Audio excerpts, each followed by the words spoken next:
আসসালামাইকুম ভিউয়ার্স, আজকে আমি লাউ দিয়ে রুই মাছ রান্না করব। এখানে আমি রুই মাছটাকে লবণ, হলুদ, মরিচ, একটু আদা রসুন বাটা দিয়ে আমি সুন্দর করে ম্যারিনেট করে নিয়েছি। এখন আমি এটাকে তেলে ভেজে নিব।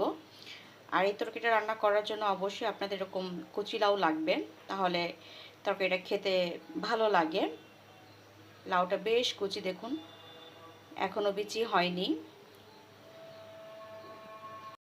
এটাকে সুন্দর করে একটু ভেজে নিব।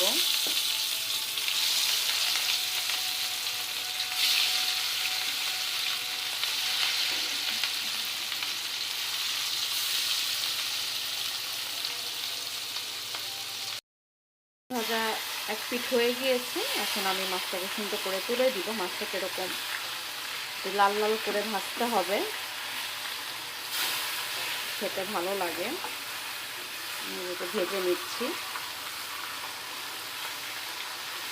ওই পিঠ ভাজা হয়ে গেলে আমি মাছটাকে নামিয়ে নেব। ভাজা হয়ে গিয়েছে, আমি নামিয়ে নিয়েছি। এখন সেম তেলের মধ্যেই আমি এখানে দিয়ে দিব জিরে আর পেঁয়াজ বাটাটা আমি দিয়ে দিচ্ছি। আমি একসাথে পেস্ট করে নিয়েছি। এই তরকারিটার মধ্যে জিরাটা একটু বেশি লাগে, খেতে ভালো লাগে। এখানে প্রায় 1 টেবিল চামচের মতো আমি জিরা দিয়েছি। জিরা দিয়ে আর এখানে আমি মাঝারি সাইজে 2টো পেঁয়াজ নিয়েছি, সুন্দর করে আমি পেস্ট করে নিয়েছি। ভালো করে একটু কষিয়ে নিব, যে পর্যন্ত না পেঁয়াজের কাঁচা ভাবটা চলে যায় সে পর্যন্ত আমি এটাকে একটু ভাজবো। এখানে আমি কিন্তু কোনো প্রকার আদা রসুন বাটা দিব না, আদা রসুন বাটা ছাড়াই তরকারিটা রান্না করব। আদা রসুন বাটা দিলে তরকারির টেস্ট অন্যরকম হয়ে যায়, এটা খেতে ভালো লাগবে না। যেহেতু আমি মাছ দিয়ে রান্না করছি, আপনারা একবার হলে এভাবে ট্রাই করবেন, আশা করছি আপনাদের কাছে অনেক বেশি ভালো লাগবে। মতো লবণ দিয়ে দিচ্ছি। 1 চামচ হলুদ গুঁড়ো, 1/2 চামচ মরিচ গুঁড়ো, সামান্য একটু পানি দিয়ে দিচ্ছি। পানি দিয়ে ভালো করে একটু কষিয়ে নেব।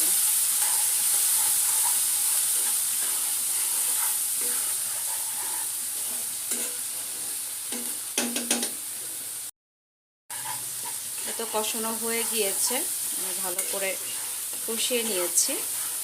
আপনি মশলাটা যত ভালো করে কষাতে পারবেন, আপনার রান্নার টেস্টটা তত বেশি ভালো আসবে।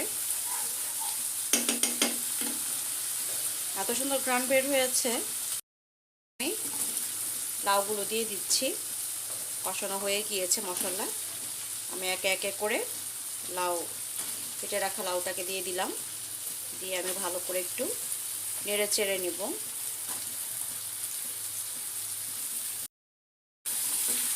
এখন আমি একটু নেড়ে নিচ্ছি। নিচ থেকে আমি মশলাটা উপরে দিয়ে দিব, মশলাটা প্যানের মধ্যে লেগে যাবে না। লাউটা বেশ কচি, এই রান্নাটা কচি লাউ দিয়ে করলেই আপনি এটা টেস্টটা পাবেন। আর না হলে যেগুলো আর কি বুড়ো লাউ, সেই লাউটা দিয়ে এই তরকারিটা খেলে বাজে লাগবে, খেতে ভালো লাগবে না। আপনারা যখন করবেন, আপনারা চেষ্টা করবেন কচি লাউ দিয়ে রান্নাটা করার জন্য, এতে করে বেশ ভালো লাগে খেতে।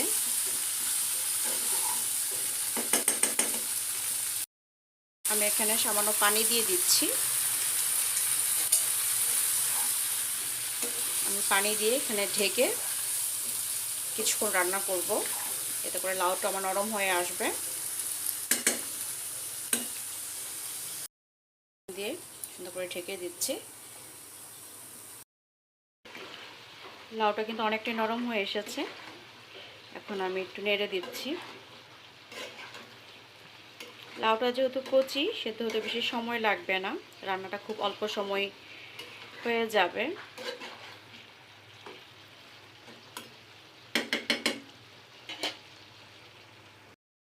ভালো করে একটু কষিয়ে নিব। কষানো হলে তরকারিটা খেতে বেশ ভালো লাগবে। আমি একটু ঢেকে দিচ্ছি। দেখুন কষানো কিন্তু আমার একদম হয়ে গিয়েছে লাউটা, এবং লাউটা সেদ্ধ হয়ে গিয়েছে। এখন আমি এটার মধ্যে দিয়ে দিব এখানে আমি টমেটো কুচি দিয়ে দিব। এখানে আমি প্রায় 3টে টমেটো নিয়েছি। এই 3টে টমেটো এখানে আমি দিয়ে দিলাম। কুচি করে লাউয়ের মধ্যে টমেটোটা বেশ ভালোই লাগে খেতে।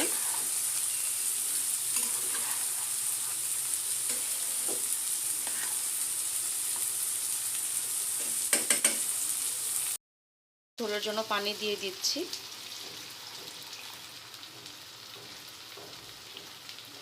পানি দিয়ে একটু বলক উঠে আসা আগ পর্যন্ত আমি অপেক্ষা করব। বলক উঠে আসলে আমি এখানে মাছগুলো দিয়ে দিব। দেখুন বলক উঠে এসেছে, এখন আমি মাছগুলো দিয়ে দিচ্ছি।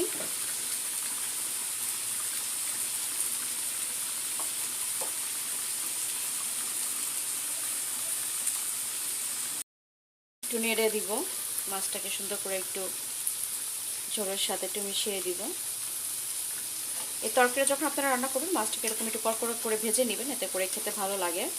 আর না হয় মাছের যে একটা কাঁচা একটা ফ্লেভার আছে সেটা কিন্তু রয়ে যায়। একটু কড়কড়া করে ভাজলে তাহলে আর সেই স্মেলটা থাকে না, মাছে খেতে বেশ ভালো লাগে। যে কত সুন্দর করে বলকটা ফুটে এসেছে এবং লাউটা কিন্তু ভালো করে আমার সেদ্ধ হয়ে গিয়েছে। দেখুন মোমের মতো গলে গিয়েছে। প্রথমেই বলেছি লাউটা বেশ কচি, রান্নাটা করতে বেশি সময় লাগবে না।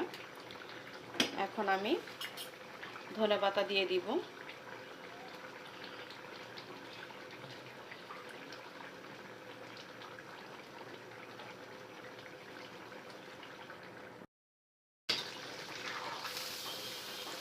একটু নেড়ে দিচ্ছি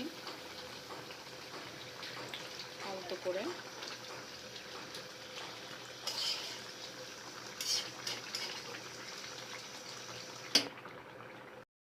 কিন্তু আমার একদম হয়ে এসেছে। এখন আমি এখানে দিয়ে দিচ্ছি সামান্য চিনি। লাউয়ের মধ্যে একটু চিনি দিলে মিষ্টি মিষ্টি হয়, খেতে খুব ভালো লাগে।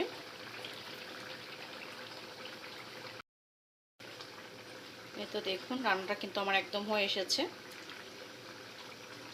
আমি আর পানিটা শুকাবো না, ঠান্ডা হলে ঝোলটা আরও টেনে নিবে।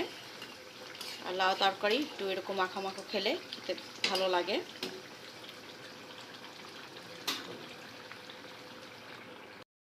রান্নাটা আমার একদম হয়ে গিয়েছে, এখন আমি চুলাটাকে অফ করে দিচ্ছি। রান্নাটা আমার একদম ডান। দেখেই হয়তো বুঝতে পারছেন রান্নাটা খুব মজার হবে। আপনারা প্লিজ একবার হলে এভাবে ট্রাই করে দেখবেন, আশা করছি আপনাদের কাছে অনেক বেশি ভালো লাগবে। আজকের মতো এখানেই বিদায় নিচ্ছি। ভিডিওটি ভালো লাগলে অবশ্যই আমার চ্যানেলটাকে ফলো দিয়ে রাখবেন। যারা ইউটিউব থেকে দেখছেন তারা আমার চ্যানেলটাকে সাবস্ক্রাইব করে দিবেন এবং লাইক কমেন্ট শেয়ার করতে ভুলবেন না। আল্লাহ হাফেজ।